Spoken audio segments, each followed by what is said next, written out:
Salut la team, la fin d'année verra Netflix nous proposer son spin-off préquel de la série The Witcher, et du coup, comme tout se passe avant la série mère, voici ce qu'elle pourrait nous révéler. On en parle dès maintenant dans cette vidéo, n'oubliez pas de liker et de commenter.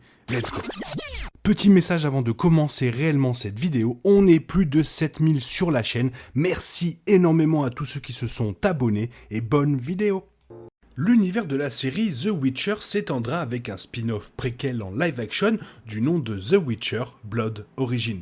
Et cette série tant attendue pourrait dévoiler quelques-uns des plus grands mystères de la série principale. Créée par l'auteur polonais Andrzej Sapkowski. The Witcher est une série de romans et de nouvelles qui est devenue très populaire après leur adaptation en jeu vidéo. Et après avoir été adapté dans un film et une émission de télévision en Pologne, il a obtenu sa première adaptation en anglais en 2019 grâce à Netflix. Merci Netflix. Et par la suite, la série télévisée The Witcher est devenue un succès instantané. Et en plus d'une troisième saison qui arrivera très bientôt, il y a déjà une quatrième et cinquième qui vont entrer en production en back-to-back. Et Netflix, entre-temps, s'apprête à nous sortir un spin-off sur cet univers. Vous n'êtes pas sans savoir que la série de Netflix suit le sorceleur Geralt de Rive, la sorcière Yennefer de Wengerberg et la princesse Ciri, qui après les événements de la saison 2, voit celle-ci être poursuivie par pas mal de monde car son sang et ses pouvoirs sont très précieux pour beaucoup de gens. Avant que le public ne retrouve Ciri, Geralt et Yennefer dans The Witcher saison 3, il faudra de nombreuses années aux téléspectateurs pour en savoir plus sur les origines des sorciers et autres dans la série préquelle The Witcher Blood Origin. Situé 1200 ans avant les événements de The Witcher, Blood Origin explorera la création du premier sorceleur ainsi que les événements qui ont conduit à la conjonction des sphères et à l'ascension et aussi à la chute de la civilisation elfique. Du coup, Blood Origin ne présentera pas Geralt, Ciri, Yennefer, ni aucun autre personnage de la série originale, mais la série peut répondre à certaines des plus grandes questions sur la série principale et ses personnages. Voici dans l'idée toutes les réponses que Witcher Blood Origin pourrait expliquer sur certains mystères de la série mère. Première question est assez importante, pourquoi les humains et les elfes sont-ils ennemis ? The Witcher a établi que les humains et les elfes ne s'entendaient pas, et cela est encore plus évident dans la saison 2. La série a montré que les elfes sont en train de reconstruire leur communauté et de trouver un foyer permanent, mais après la trahison des humains près de la fin de la saison 2, dans laquelle le bébé de Francesca, le premier bébé elfique pur depuis des années, a été assassiné par des humains, la rivalité entre elfes et humains est maintenant pire que jamais. Ce que l'on sait de l'histoire compliquée entre les elfes et les humains, c'est que les premiers se considéraient supérieurs aux humains et ont colonisé une grande partie du continent lorsqu'ils sont arrivés par des portails. Mais lorsque les humains sont arrivés après la conjonction, ils ont repris les terres des elfes. Blood Origin peut donc donner un aperçu plus approfondi de la relation entre les elfes et les humains et de la manière dont leur rivalité a commencé. Seconde question, qui sont les cavaliers de la chasse sauvage et d'où viennent-ils ? Parmi les nombreux groupes qui poursuivront Ciri dans The Witcher saison 3, il y a The Wild Hunt, ou la chasse sauvage, qui a fait une apparition surprise dans le final de la saison 2. La chasse sauvage est un groupe de spectres qui galopent dans le ciel sur des chevaux morts-vivants et sont largement considérés comme un présage de guerre. La chasse sauvage était composée d'elfes qui, sous les ordres du roi elfique formèrent une unité de cavalerie dans le but d'envahir des mondes extraterrestres et de capturer de jeunes humanoïdes pour les utiliser comme esclaves. Le groupe s'appelait à l'origine Cavaliers Rouges dans les temps anciens et ils ont traversé la porte des mondes et pour avoir l'air plus menaçant, ils portaient une armure squelettique et utilisaient des projections pour se donner un aspect plus spectral.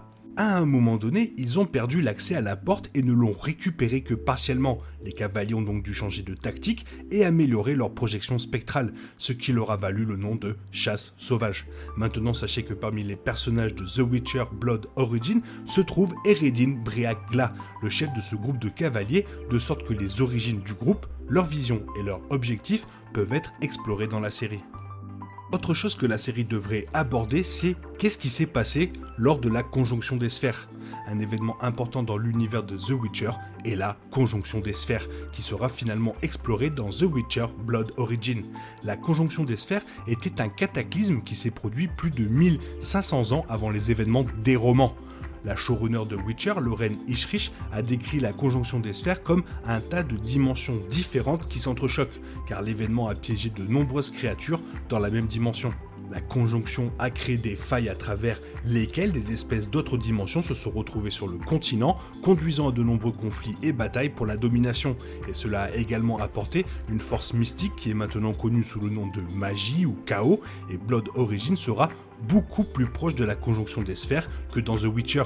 Il peut donc faire la lumière sur la ou les causes possibles de cet événement massif, tout en montrant comment les races anciennes, elfes, nains et gnomes, se sont adaptées à la présence d'autres créatures. Avant-dernière question et non des moindres, qui a créé les sorceleurs ? Un sorceleur est une personne qui a suivi une formation approfondie, un conditionnement mental et physique impitoyable, ainsi que des rituels et des épreuves mystérieuses afin de devenir un chasseur de monstres. Alors bien sûr, Geralt de Rive est considéré comme l'un des plus grands sorciers de cet univers, mais la série principale a surtout gardé l'origine des sorciers mystérieuses. On sait qu'avant de devenir un sorceleur, chacun d'eux est accueilli dans leur enfance et reçoivent des composés mutagènes afin de les préparer aux nombreuses créatures dangereuses qu'ils devront affronter, et ils doivent également passer par un processus douloureux connu sous le nom de épreuve des graminées, ce qui leur donne des yeux de chat. Ainsi, ils se retrouvent avec des compétences de combat améliorées et peuvent même utiliser la magie, même si elle est un peu limitée, mais tout cela les a également conduits à être traités comme des parias. Bien que l'histoire d'origine animée The Witcher Nightmare of the Wolf ait brièvement examiné ce processus à travers l'histoire du mentor de Geralt, Vesemir, The Witcher n'a pas révélé qui est responsable de la création des sorceleurs. C'est donc le plus grand mystère que le spin-off préquel pourrait nous dévoiler. Et donc cette avant-dernière question nous donne forcément la dernière question, qui était le premier sorceleur ?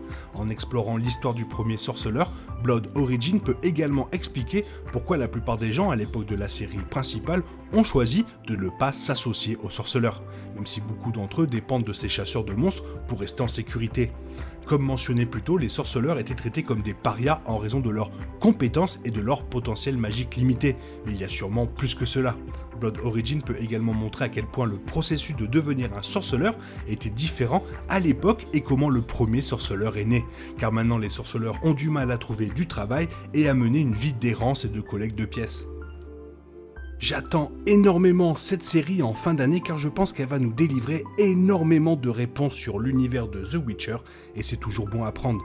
Toi, qu'est-ce que tu en penses ? Fais-moi part de ton avis dans la zone commentaire car tu sais que j'aime énormément vous lire. Et j'espère que la vidéo t'a plu et si elle t'a plu, n'hésite pas à la liker, t'abonner, la partager. Merci d'avance. Je te souhaite une bonne matinée, après-midi, peut-être une bonne soirée ou un bon week-end. Bisous bisous, hasta la vista.